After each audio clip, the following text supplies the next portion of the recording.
오늘 말씀의 제목이 점점 나빠지는 이유라는 말씀의 제목인데요. 오늘 말씀의 제목은 이렇지만 점점점 더욱더 좋아지는 하나님의 은혜가 우리 교회 가운데, 우리 가정 가운데, 여러분들 심령 위에 넘치도록 부어주시는 하나님의 은총이 있기를 간절히 소원합니다. 아멘. 점점 더 좋아지는, 나아지는, 형편이 펴지는 상황이 호전되는 그런 은혜를 우리 교회 성도들과 모든 가정에 함께 하기를 간절히 바랍니다. 광야에서 모세와 함께 출애굽 1세대가 끝이 나고 가나안 정복과 초기 정착까지 여호수아와 함께 2세대가 끝이 났습니다. 그래도 40년의 광야나 16년간의 가나안 정복과 정착까지에는 누가 있었습니까? 광야 세대에는 모세가 있었고 가나안 정복과 정착 세대에는 여호수아가 있었지요. 그럼에도 얼마나 자주 하나님을 그들은 대적하며 우상 숭배를 했습니까? 그렇다면 3세대였던 이스라엘 자손은 어떠했을까요? 지난주 우리가 말씀을 같이 살펴보았지 않습니까? 여호와를 알지 못하는 다른 세대, 하나님께서 행하신 일들을 전혀 경험하지 못하고 알지 못하는 세대로 전락하고 말았다는 겁니다. 또한 그 세대에 모세와 여호수아와 같은 영적 지도자가 없었다 그 말입니다. 지도자가 없습니다. 부모가 그 자녀 세대에게 하나님에 관해서 하나님이 하신 일들에 대해서 가르치지 않습니다. 배우려 들지 않습니다. 듣지 않아요. 다 자기 소견에 옳은 대로 다 각자의 의견대로 살아가는 것이지요.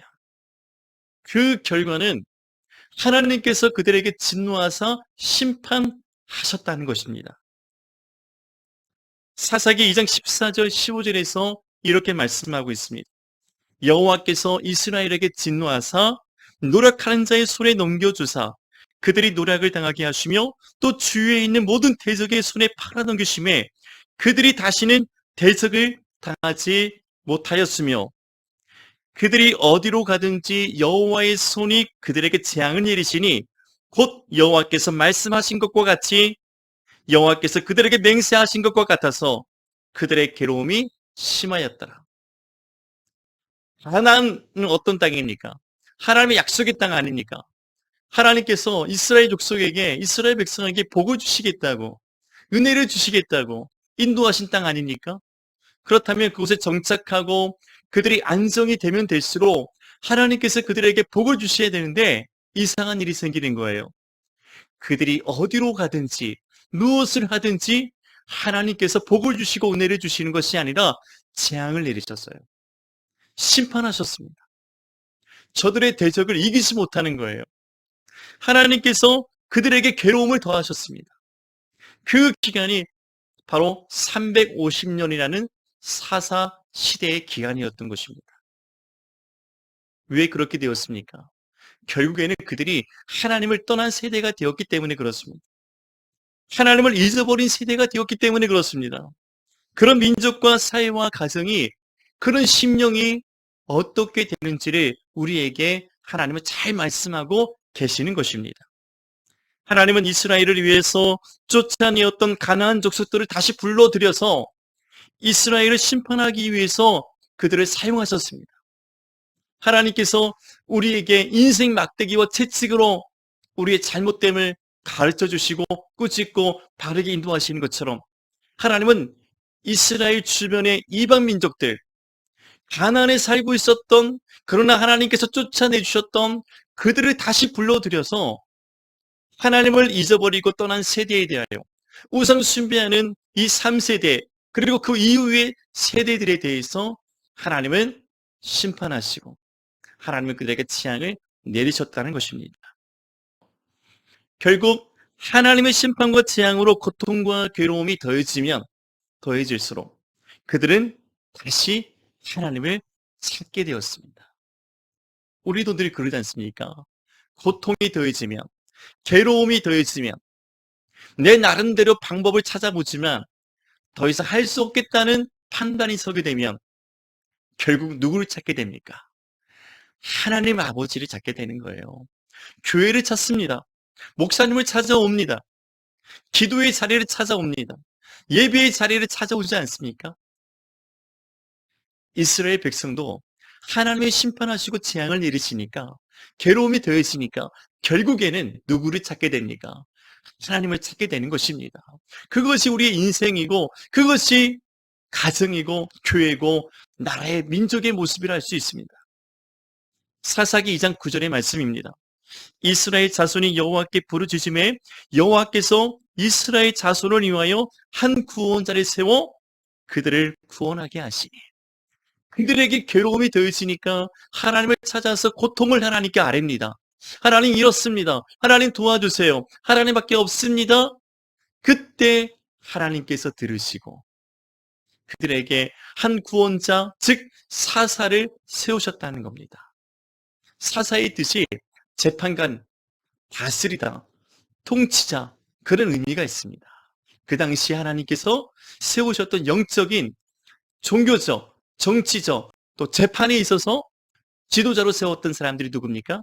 바로 사사예요.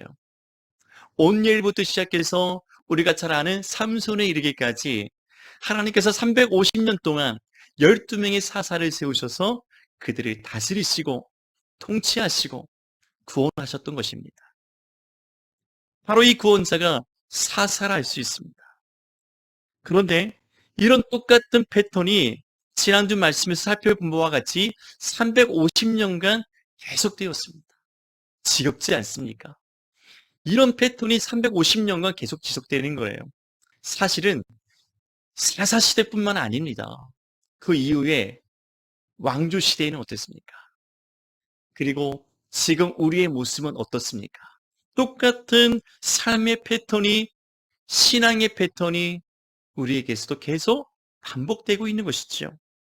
어쩜 그들의 모습이나 내 모습이나 그렇게 판박이인지, 어쩜 그렇게 닮은 꼴인지, 여러분 가끔 그런 생각하지 않습니까? 또 그런 말 하지 않습니까? 너는 어쩌면 닮지 말아야 될 것을 그렇게 닮았냐? 엄마에게서 아빠에게서 닮지 않았으면 하는 그런 모습들이 내 자녀에게서 보여질 때 기분이 안 좋잖아요.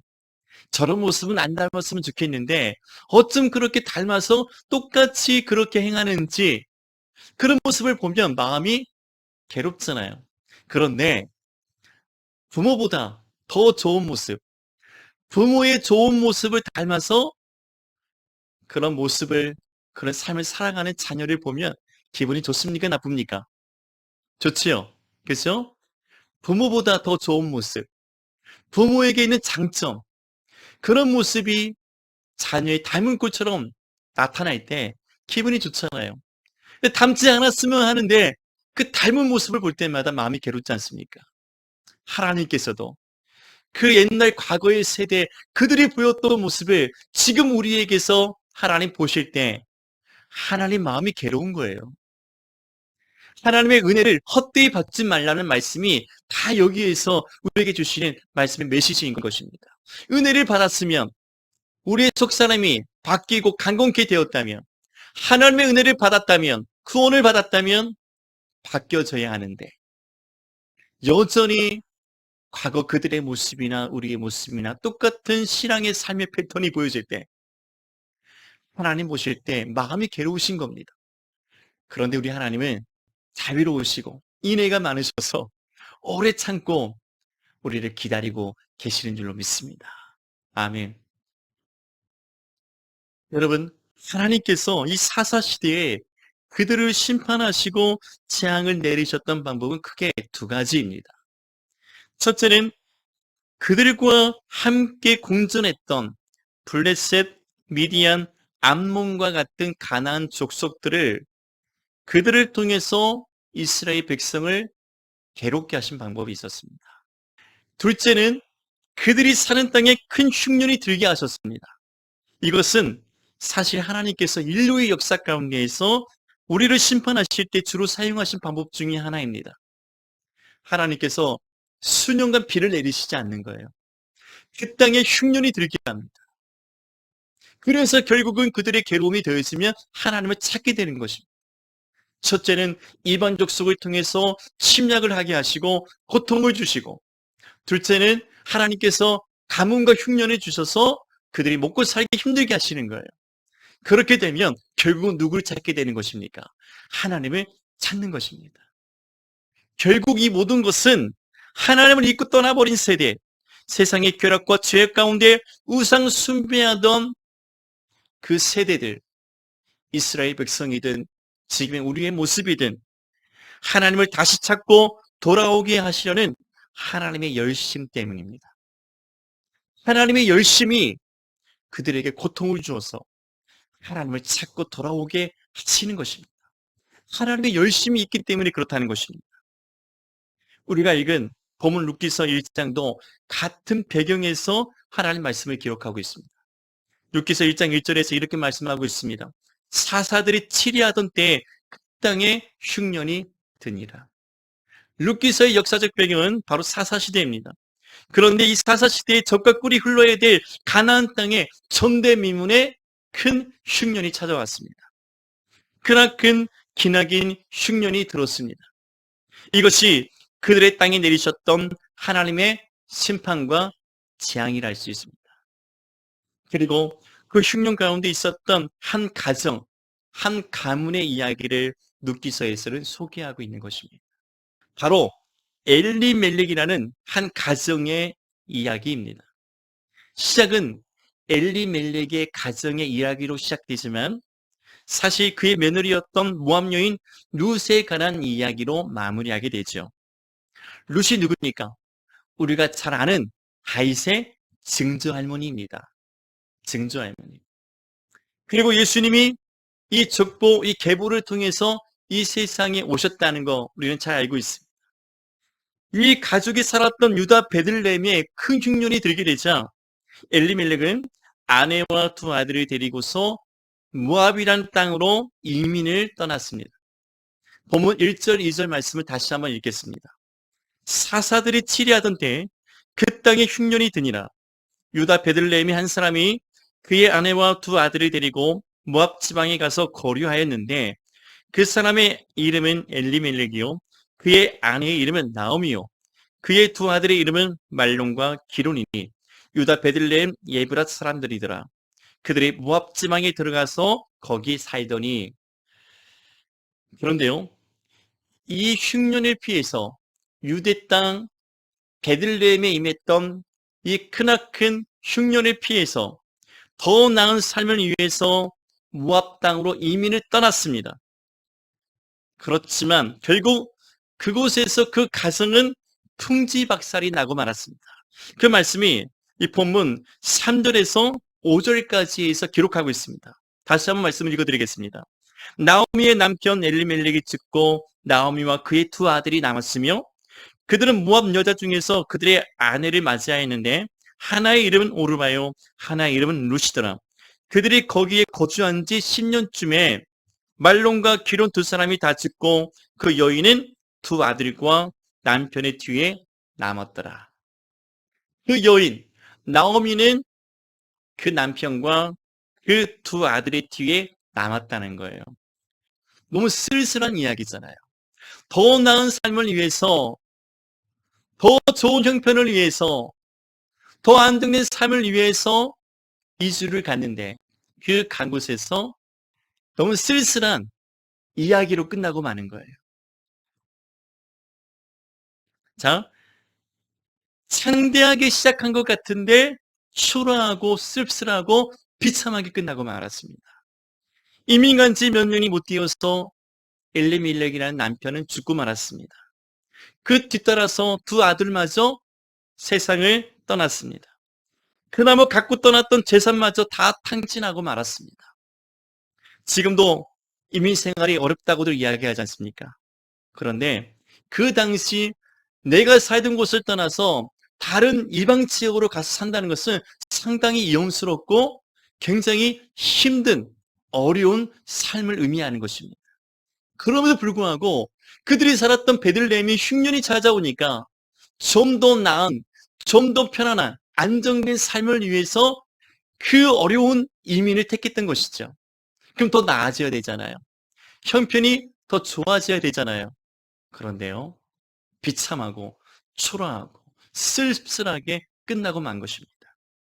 어쩌면 잠시 동안 흉년이 끝나면 다시 돌아갈 것을 기약하며 이민을 갔을 것인데 결국 모압에서 모든 것을 다 잃어버렸어요. 남편도 두 아들도 재산도 다 잃어버렸습니다. 그러다가 나오미는 귀향을 결심합니다. 루시라는 며느리와 함께 베들레헴으로 다시 돌아오게 됩니다. 이처럼 사사시대에 엘리멜렉이라는 한 가정사의 아픔을 통해서 수망 없는 고통의 날들을 보내던 나옵이라는 한 여인을 통해서 더 나아가 루시라는 한 이방 여인을 통해서 하나님께서 그 가정 가운데 어떻게 하나님의 구속사가 이루어져 가는지를 우리에게 말씀하고 있는 것이 바로 룻기서라 할 수 있는 것입니다. 사사기는 사사들을 통해서 이스라엘을 어떻게 심판하시고 어떻게 구원하셨는지를 볼 수 있다면 룻기서를 통해서는 하나님께서 한 믿음의 가정을 어떻게 돌아보셨는지, 어떻게 그들에게 복을 주시고 은혜를 주셨는지 하나님의 구속사를 담고 있는 내용이라 할 수 있습니다. 이렇게 엘리멜렉이라는 한 믿음의 가정이 처참히 무너지고 아픔을 겪고 상황이 더 나빠지게 된 데에는 분명한 이유가 있습니다. 점점 상황이 더 좋아지고 형편이 펴져야 되는데 점점 더 상황이 나빠진 데에는 분명한 이유가 한 가지가 있습니다. 그것은 하나님의 약속의 땅을 떠나서 이방인의 땅으로 있기 때문에 그렇습니다. 이렇게 말씀드리면 하나님의 약속의 땅을 떠났다는 거예요. 이방인의 땅으로 도망을 갔다는 것입니다. 달리 말하면 하나님의 자녀가 믿음에 있어 떠나서 더 나은 삶을 위해서 죄악된 세상으로 나아갔음을 의미하는 것입니다. 하나님 없이 내 힘으로 내가 가진 것으로 더 잘 살아보겠다고, 더 나은 삶을 살아보겠다고, 더 상황과 형편을 좋게 해보겠다고 몸부림쳤지만 결국에는 하나님을 떠난 한 인생, 한 가정이 어떻게 되는지를 하나님은 룻기서를 통해서 우리에게 잘 말씀하고 계시는 것입니다. 엘리멜렉은 베들레헴이 흉년이 들자 모압으로 바로 이주를 떠났습니다. 본문 1절에서 거류하였는데라는 표현이 있습니다. 거류. 이게 무슨 표현이냐면 언어적인 의미에서 아주 그곳에 살기 위해서 이사를 간 게 아니라 잠시 여행을 하듯이 흉년이 끝나면 다시 돌아오기 위해서 이민을 떠났던 것입니다. 모압 땅은 살기 위해서, 아주 살기 위해서 이사 간 곳이 아니에요. 잠시 여행을 떠나듯이 머물고 있다가 흉년이 끝나면 다시 돌아올 계획을 가지고 모압 땅으로 잠시 이민을 떠났던 것입니다. 그런데 세상에 어디 내 마음대로 자기 마음대로 되는 거 봤습니까? 아무리 기가 막히게 계획을 세우고 나름대로 방법을 세우고 아무리 그렇게 노력을 해봐도 세상에서 내 마음대로 내 뜻대로 내 계획대로 되는 일 거의 없습니다. 잘 되신 일 있습니까? 우연찮게 잘 될 수도 있죠. 기가 막히게 잘 될 수도 있습니다. 내가 세운 계획대로 내가 마음먹은 뜻대로 잘 될 수도 있지만 인생이라는 것은, 세상이라는 것은 그렇게 내 마음대로 내 계획대로 내 생각대로 마음대로 되는 것이 아니지 않습니까? 잠시면 될 줄 알았던 흉년이 길어졌어요. 짧게 끝날 줄 알았는데 흉년의 기간이 길어졌습니다. 그리고 처음 세웠던 계획이 무산이 되어가는 것입니다. 이 상황에서 남편이 죽었습니다. 10년쯤 되어서는 두 아들마저 죽어버렸습니다. 가지고 있던 모든 것을 다 소진하고 탕진하고 말았습니다. 그 세월이 모압으로 이주한 지 10년쯤 돼요. 즉 10년도 못 되어서 모든 것을 다 잃어버리게 됐다 그 말입니다. 모든 상황이 다 나빠지고 말았습니다. 이런 상황보다 더 나빠진 경우가 없었을 것입니다. 그런데요, 성경 전체를 놓고 보면 유대 땅 베들레헴이라는 곳은 영적으로 하나님의 세상, 믿음 안에 거하는 것을 의미합니다. 역사적으로 보면 베들레헴은 예수님이 탄생한 곳이기도 합니다. 반면에 모압이라는 곳은 사해를 중심으로 베들레헴 정반대에 있는 곳입니다. 사해가 여기 있다면 베들레헴은 지중해 서안 쪽에 위치하고 있고, 반대로 모압이라는 곳은 사해 바로 이 동쪽에 위치하고 있는 곳이에요. 즉 베들레헴 정반대에 위치한 곳이 바로 모압이라는 곳입니다. 역사적으로는 이곳이 바로 소돔과 고모라가 위치해 있던 곳이기도 합니다. 멸망의 도시. 소돔과 고모라가 위치해 있었던 그 지역이 바로 이 모압 땅입니다.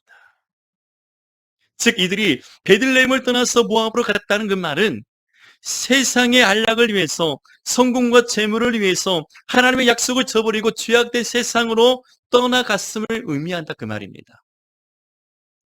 단지 조금 더 잘 먹고 잘 살기 위해서, 조금 더 성공하고 부를 얻기 위해서, 조금 더 편안하고 안정적인 삶을 위해서 엘리멜렉의 가정은 약속의 땅을 버리고, 즉 하나님을 떠나서 언약을 버리고 이방인의 땅 모압 땅으로 도망갔다 그 말입니다.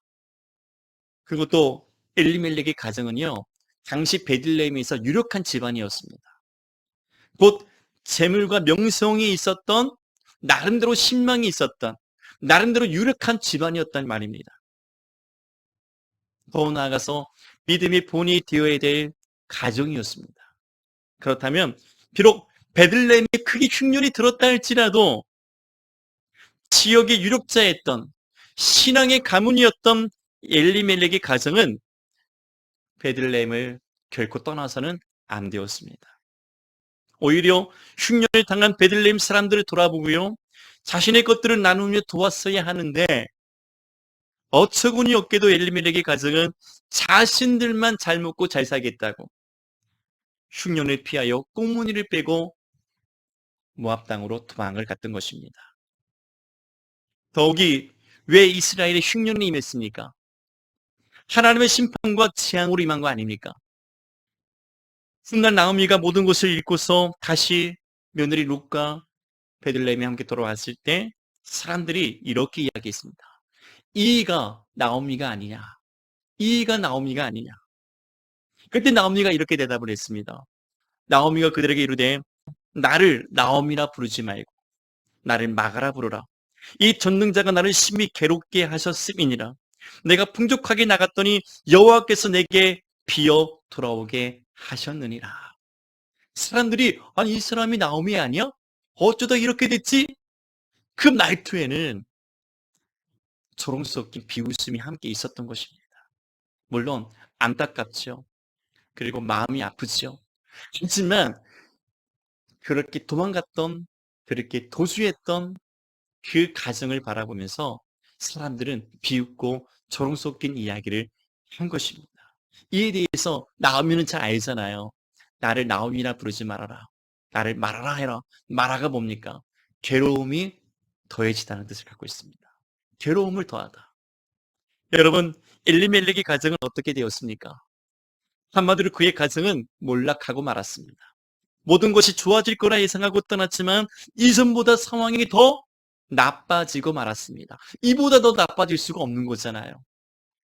남편마저, 두 아들마저, 한 가정이 몰락했습니다. 가지고 있던 재산도 다 잃어버렸습니다. 쉽게 말하면 거지가 되어서, 그것도 산거지가 되어서 빈털터리로 다시 돌아왔으니 얼마나 사람들의 비웃음거리, 조롱거리가 되었겠습니까? 그런 가정, 그런 사람을 하나님께서 어떻게 구원하셨는가?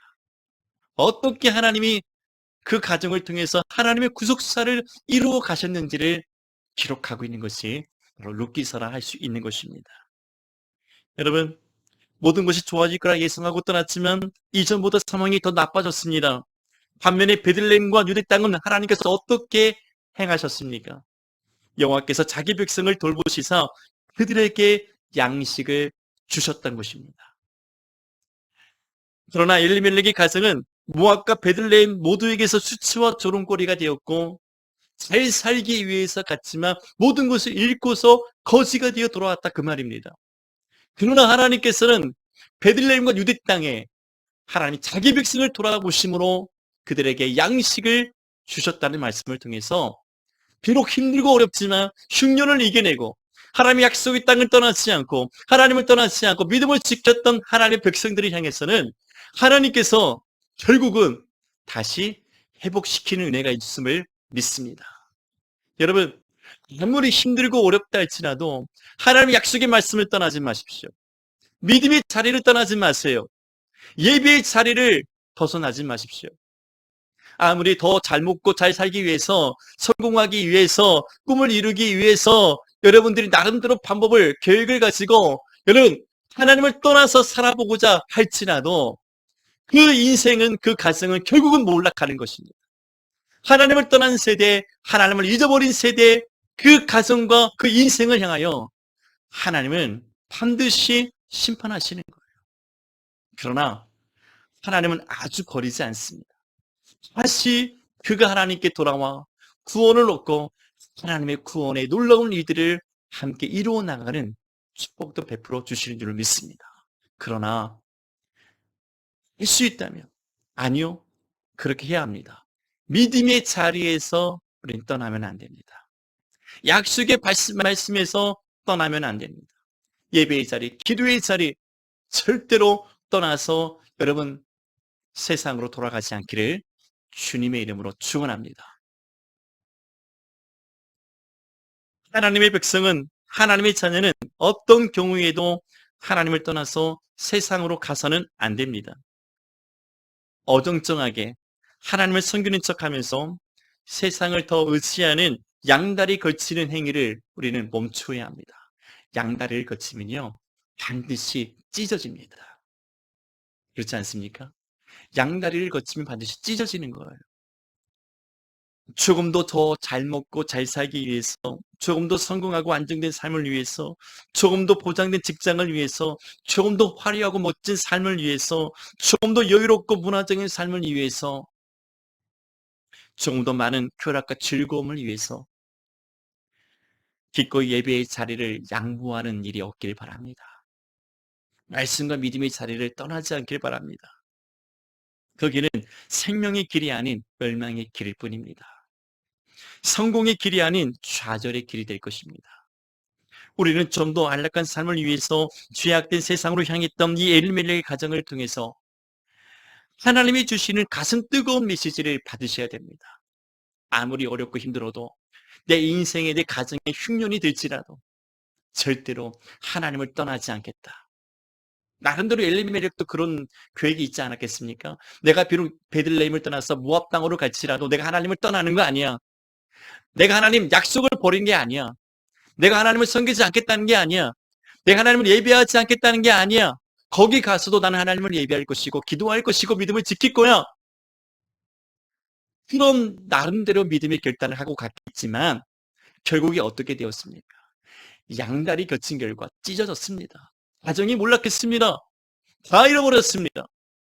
그런 가정을 향해서, 그런 인생을 향해서 하나님은 다시 구원하시는 놀라운 은혜를 베풀어 주신 것입니다. 여러분, 우리의 삶이 과거 이전보다 더 나빠졌습니까? 만일 그렇다면 그 이유들 중에 하나는 분명히 하나님이 내게 원하시는 자리보다 내가 원하는, 내가 바라는 세상의 자리에 더 가깝게 있다는 것을 기억하시기 바랍니다. 하나님께서 내게 원하시는 자리보다도 내가 원하고 바라는 세상의 자리에 더 가깝게 내가 있는 거예요. 지금 내가 있어야 될 예배의 자리, 말씀과 기도의 자리, 감당해야 될 사명의 자리보다도 내가 바라고 원하는 세상의 자리에 내가 가깝게 더 있다는 것입니다. 혹시 인생의 흉년을 만났습니까? 그렇다면 여러분이 계셔야 될 믿음의 자리에서 절대 떠나지 마십시오. 인생의 흉년을 부여잡고 하나님의 발등상 앞에 엎드려 경배하십시오. 기도하십시오. 울며 기도하는 것이 사는 길입니다. 하나님의 발등상 앞에 엎드려서 하나님을 예배하고 기도하는 것이 살 길이지, 살아보겠다고 세상을 향해서 떠나는 것이, 도망가는 것이, 그것이 진정 우리에게 살 길이 아니요 멸망의 길임을, 몰락의 길인 것을 우리가 빨리 깨달아야 되는 줄 믿습니다. 다윗은 시편 132편 7절에서 다음과 같이 고백을 했습니다. 우리가 그의 계신 곳으로 들어가서 그의 발등상 앞에서 엎드려 예배하리로다. 그 힘들고 어려웠던 상황에 다윗은 어떻게 했습니까? 오히려 도망가지 않고 오히려 하나님의 발등상 앞에 엎드려 하나님을 예배하고 하나님을 경배하며 기도했던 믿음의 사람. 이렇게 베들레헴에 남아있었던 하나님의 백성을 하나님께서 돌봐주셨습니다. 흉년을 끝내시고 다시 그 땅에 복을 주심으로 양식을 얻게 하시고 하나님께서 대적을 물리쳐 주시고 다시 평안과 번영의 복을 그 땅 백성들에게 주셨다 그 말입니다. 인생의 흉년을 만났다고 오히려 하나님을 떠나서 세상으로 달려가는 어리석은 자가 되지 않기를 바랍니다. 오히려 하나님께로 더 가까이 더 잠잠히 나아오시길 바랍니다. 나를 위해 일하시며 역사하시는 하나님을 내 인생의 흉년에서 경험하시기 바랍니다. 내 인생의 광풍 속에서 바다를 잠잠케 하시고 바람을 잠잠케 하시고 거기에서 나를 위해서 구원하시며 일하시는 하나님의 능력, 그 주님의 능력을 경험하십시오. 여러분이 있는 인생의 흉년의 현장이, 광풍의 현장이 하나님이 나를 위해서 일하실 수 있는 가장 좋은 장소인 것입니다. 아멘. 거기에서 하나님이 내 인생을 몰락시키고 나를 아주 망하게 하시는 것이 아니라 그 현장에서 하나님이 나를 위해서 일하심으로 내가 발등상 앞에 엎드려서 하나님 앞에 예비하고 기도할 때 내게 가장 좋은 것을 주시는 하나님의 은혜를 경험해야 되지 않겠습니까? 인생의 흉년에, 인생의 광풍에서 하나님께서 내게 가장 좋은 것을 주시는 하나님의 놀라운 은혜를 경험하시는 우리 모두가 되시기를 주님의 이름으로 축원합니다.